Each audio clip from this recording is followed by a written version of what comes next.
Good evening, everyone. I'm Muriel Bowser. I'm the mayor of Washington, D.C. I'm joined this evening by members of my public safety team. The Chief of Police, Peter Newsham, will address you momentarily. As you know, it has been a violent week in our community, and today we will provide an update on investigations into recent homicide cases that we spoke about on Monday. One of those announcements is that we have made an arrest in the killing of Davon McNeil. I know I speak for the entire community when I say that we are heartbroken and outraged by Davon's murder. It is just the worst thing that can happen in a community for a child to lose his life to violence.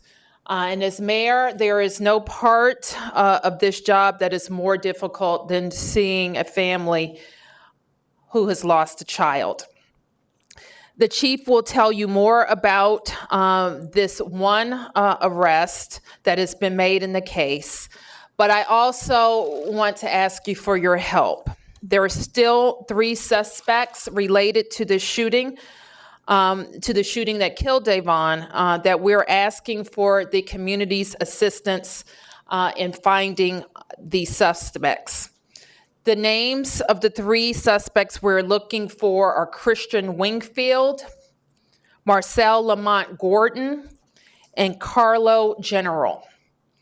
So our plea is that if you have information that will lead us to the whereabouts of these individuals, that you call us immediately. I want to remind the community that there is a $25,000 reward for information that leads to an arrest and conviction. But we know that this is about more than a reward. This is also about sending the clear message to everyone in our community that we will not tolerate this violence. Davon should be with his family today. He should be doing all of the things that little boys do during the summertime in our city. So if you have any information about the 3 men I just named, please contact us at 50411 or 202-727-9099. Again, to Christian, Marcel, and Carlo, turn yourselves in. Chief. Thank you, Mayor Bowser. I'm Pete Newsham. I'm the Chief of Police for the Metropolitan Police Department. As you all know, on Saturday, July 4th, a little after 9:20 p.m., officers from the 7th District were in the 1400 block of Cedar Street Southeast. They were flagged down by a citizen in reference to a shooting. When the officers got on the scene, they located a victim, later identified as 11-year-old Davon McNeil, outside his family home, suffering from a gunshot wound. First responders attempted to save the little boy's life, but unfortunately he was pronounced dead when he arrived at a local hospital. During the investigation, we learned that Davon was attending a peace event with family members in the area of his home. Moments before the shooting, Davon had headed towards his family home to retrieve an item for a family member. As Davon made his way down his walkway towards his doorway, 5 armed suspects appeared in the immediate vicinity, and gunfire erupted.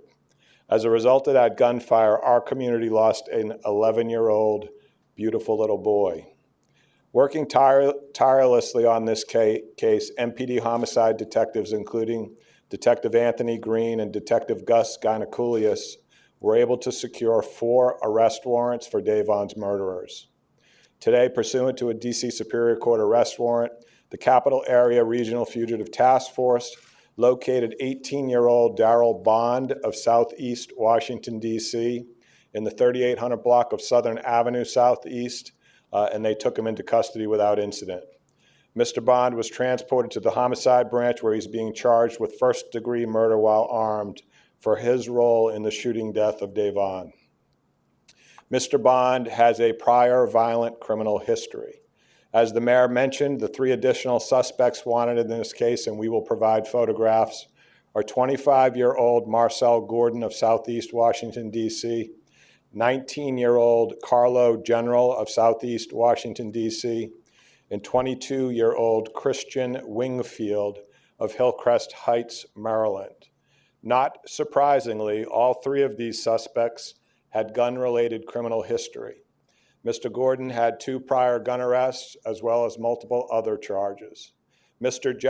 General is currently under Maryland supervised probation out of Temple Hills, Maryland. Mr. General has multiple arrests and is a convicted felon. He was arrested this past spring and charged as a felon in possession of a firearm. After his arrest, he was released back into the community pending the felon in possession charge. Mr. Wingfield is currently under active intensive CSOSA supervision and was on pre-trial high-intensity supervision with a curfew and on GPS monitoring at the time of Davon's murder. Mr. Wingfield has multiple arrests and is a past convicted felon. He was arrested this past spring and charged as a felon in possession of a firearm. He was released back into our community while this felon in possession charge is pending. We're asking for the public's assistance in locating these 3 at-large individuals to help bring a sense of closure to Davon's family, including his grandfather, John, who stands behind me today. These suspects should be considered armed and dangerous. As the mayor said, if you have information about their whereabouts, please call the Metropolitan Police Department on 202-727-9099, or you can text us at 50411. You can do this anonymously. Detectives are working on securing an arrest warrant for a 5th suspect in this case, and we hope that will be accomplished in the coming days. I'd like to also make you aware of another arrest that we made overnight. On Saturday, July 4th, at about almost 11 p.m., members of the 1st District responded to the McDonald's in the 1500 block of Pennsylvania Avenue in Ward 6 of Washington, D.C. When they arrived, they located an adult male suffering from a gunshot wound. D.C. Fire and Emergency Medical Services responded to the scene. They transported the victim to a local hospital. Unfortunately, life-saving efforts failed and the victim was pronounced dead. The decedent was identified as 36-year-old Antonio Gardner of Oxon Hill, Maryland. This violent attack on Mr. Gardner was captured on the surveillance camera inside the McDonald's, and this was critical in identifying 2 suspects. On Wednesday, July 8th, pursuant to a D.C. Superior Court custody order, a 14-year-old juvenile male of Southeast D.C. was arrested and charged with first-degree murder. We continue to search for an additional suspect in this case, and his photograph will be made available to you today. This individual that we're looking for is believed to be connected to the Potomac Gardens area of our city. Again, if you have any information, you can call us or text us. You can do that anonymously. And as a reminder, in homicide cases, we offer up to a $25,000 reward for information on arrest and conviction of these suspects. Again, I want to extend my condolences to the McNeil and Gardner families who have tragically and unnecessarily lost their loved ones. A young man who stopped at McDonald's for a bite to eat, and a boy who was attending a peace event with his family and with his community. The only word that comes to mind regarding these 2 homicides is senseless. We can take any questions that you all might have. Chief, Yes. was it a shootout? I'm trying to figure out what was going on there. Was he hit and crossed? At this point, what are your thoughts? There's a multiple-page affidavit that will be available through the courts. I can tell you that 5 known offenders that probably shouldn't have been into our community were back in our community. They had a history of picking up firearms and using them in our community. We're out there. They did it again, as we have warned, that there needs to be consequences for firearms, illegal gun violations, and violent crime in our city. And now these guys have taken the life of an 11-year-old boy, and that is tragic.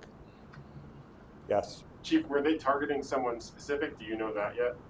It does not appear that Dave Vaughn was the intended target in this case. I did want to make that clear. The little boy was not a target. It appears that the suspects in this case were shooting at something else.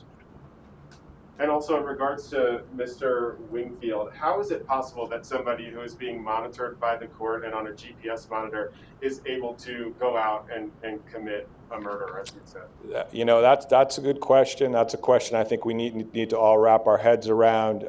We know that he cut off his GPS bracelet shortly after the homicide was committed.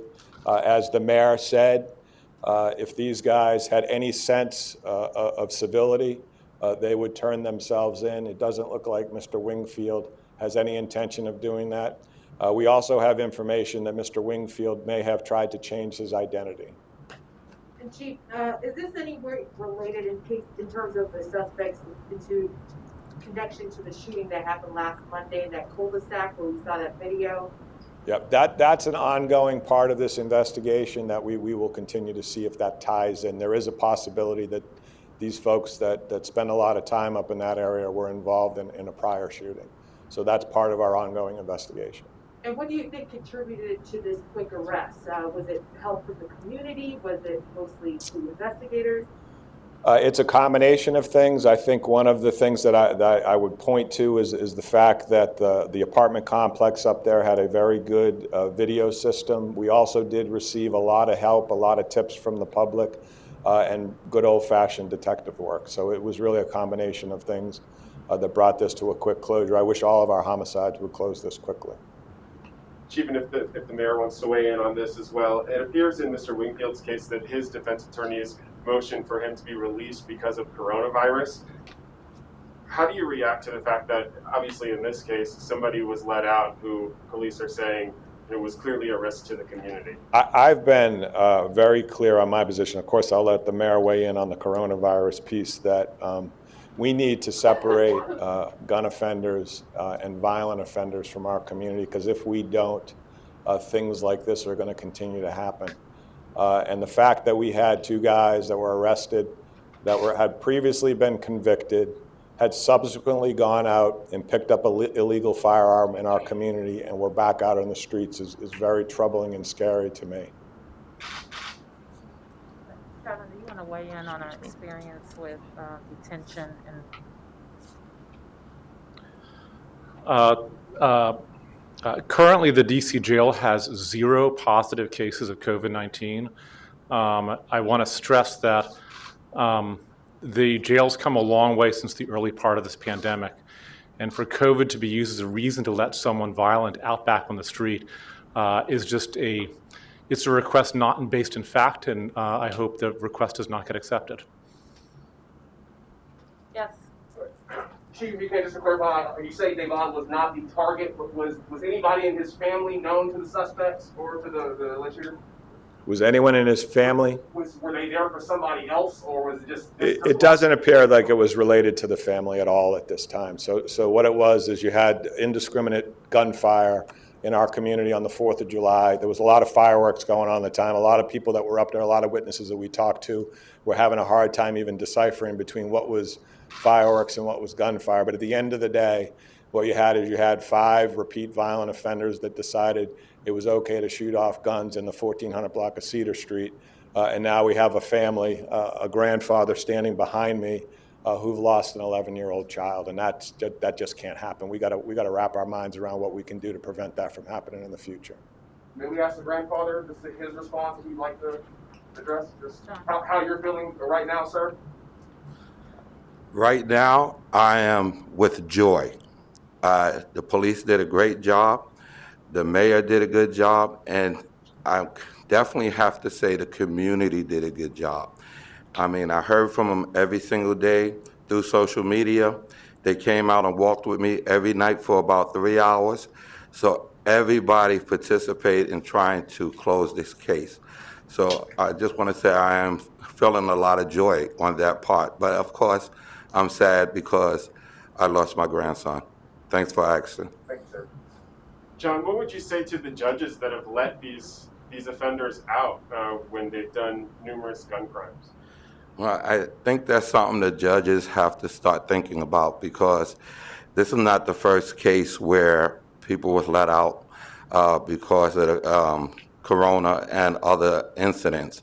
And these people that came out have committed crimes. So I believe the judges have to think about what they're doing, because one day this may hit their front door. And if it hit their front door, they will understand how the rest of us feel when these guys are let out and they kill members of our family. Any other questions? Yeah. Yeah, Lou? I guess I was just wondering if the chief or mayor, you might know this, whether the current pending budget cuts that the council passed that would affect the police department, would any of those directly impact the homicide division, which obviously has played a tremendous role in closing these two cases?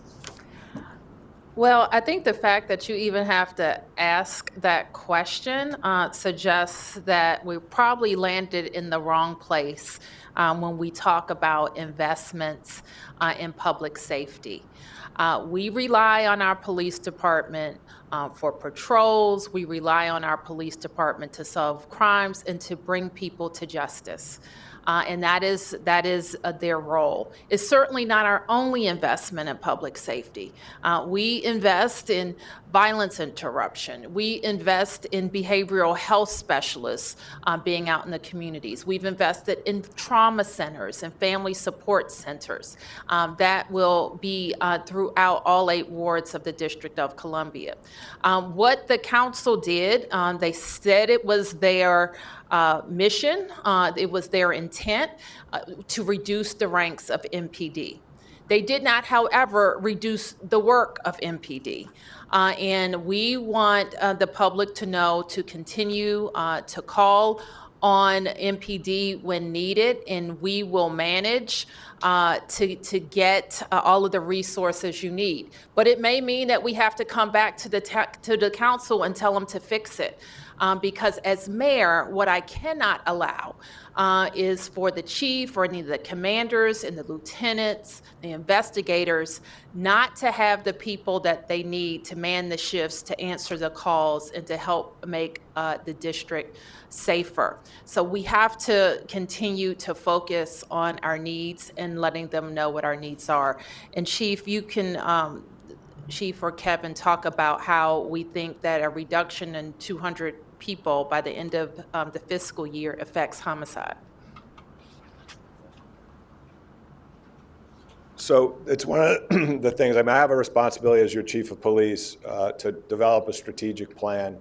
And when you lose that many officers, you lose between 200 and 300 police officers, it has a potential for impacting every part of the agency. We're thinking through that now. This shrinkage of the force will begin starting on October 1st.